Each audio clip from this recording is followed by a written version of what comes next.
இஸ்லாமிய தமிழ் இலக்கிய பொன்விழாவின் இறுதி நிகழ்வு மருதமுனை அல்மனார் மத்திய கல்லூரியில் நேற்று ஞாயிற்றுக்கிழமை இரவு நடைபெற்றது. இந்த நிகழ்வில் பிரதம அதிதியாக கலந்து கொண்டு உரையாற்றிய அமைச்சர் ரவுஃப் ஹக்கீம் முஸ்லிம்களுக்கு எதிரான செயற்பாடுகளை தூரநோக்கு, பக்குவம், சாணக்கியம் ஆகியவற்றின் மூலம் தீர்வு காண முயற்சிப்பதாக குறிப்பிட்டார். நான் நேற்று முதல் ஒரு நாட்களுக்கு முன்பு டெய்லி மிரர் பத்திரிகை நடுப்பக்கத்திலே ஒரு புறத்தில் சிரேஷ்ட ஊடகவியலாளர் ஐயூப்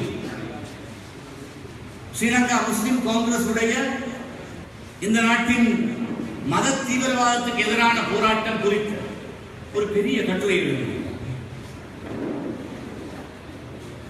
அதோடு சேர்த்து அதே பத்திரிகை இந்த நாட்டிலே முஸ்லிம்களை தீவிரவாதிகளாக சித்தரிக்கிற விஷயம் சம்பந்தமாக அதை நியாயப்படுத்துகிற பாங்கில் ஷெனாலி வடுகே என்கிற இன்னும் ஒரு ஊடகவியலாளர் ஒரு கட்டுரை எழுதினார். அதற்கு ஒரு மறுப்பு கட்டுரையை நான் இப்பொழுது தயாரித்துக் கொண்டிருக்கிறேன். என்னால் இது உடனடியாக இவற்றுக்கான பதில்கள் சொல்லப்பட வேண்டும். பொதுப்படையான சில விஷயங்களில் எழுந்தமானமாக முஸ்லிம்களை பற்றி மிக கேவலமாக பகிரங்கமாக எழுதுகிற இந்த எழுத்தாளர்களுக்கு பதில் சொல்ல வேண்டும். இவற்றுக்கான துணிவு எங்களிடத்தில் இல்லை என்பதல்ல, தலைவருடைய வாரிசுகள் என்ற அடிப்படையிலே அவற்றை நாங்கள் செய்ய கடமைப்பட்டிருக்கிறோம்.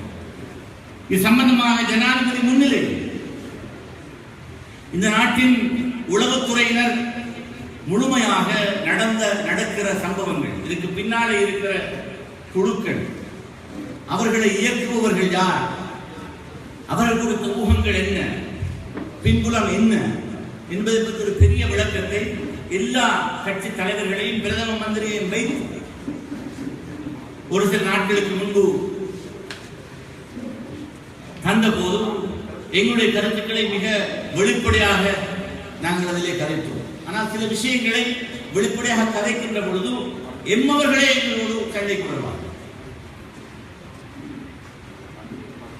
அதற்காக நான் அந்த விஷயங்களை இங்கு பேசவில்லை. ஆனால் நிச்சயமாக ஒரு சில விஷயங்களை எழுத்து மூலமாக சரி இயலுமாக இருந்தால் பாராளுமன்றத்திலே சிறப்புரிமை இருக்கிற காரணத்தினால் ஒரு பேச்சாக அதிலே நாங்கள் பதிவு செய்வோம். அஷ்ரப் என்கிற ஆளுமையின் மிக முக்கியமான அம்சம் இந்த விஷயங்கள் சம்பந்தமாக அவர் காட்டிய துணிச்சல் என்பதை நாங்கள் புறத்தொதுக்கி அவருடைய அரசியலை செய்ய முடியாது என்பதை மிக தெளிவாக நான் ஏற்றுக்கொள்கிறேன். அந்த அடிப்படையிலே தான் அதே நேரம் இந்த காலகட்டம் ஜனாதிபதி, இதற்கு முன்னே ஜனாதிபதியுடைய ஆட்சி காலத்திலே இதே மாதிரியாக புரட்டும் புரளியும் கிளப்பப்பட்ட போதும் மிகுந்த திராணியோடு அவற்றை எதிர்த்து நாங்கள் பேசியிருக்கிறோம். அதை சர்வதேசமயப்படுத்தியும் இருக்கிறோம். அமைச்சராக இருந்து கொண்டு சர்வதேசத்துக்கு முன்னாலே கொண்டு போய்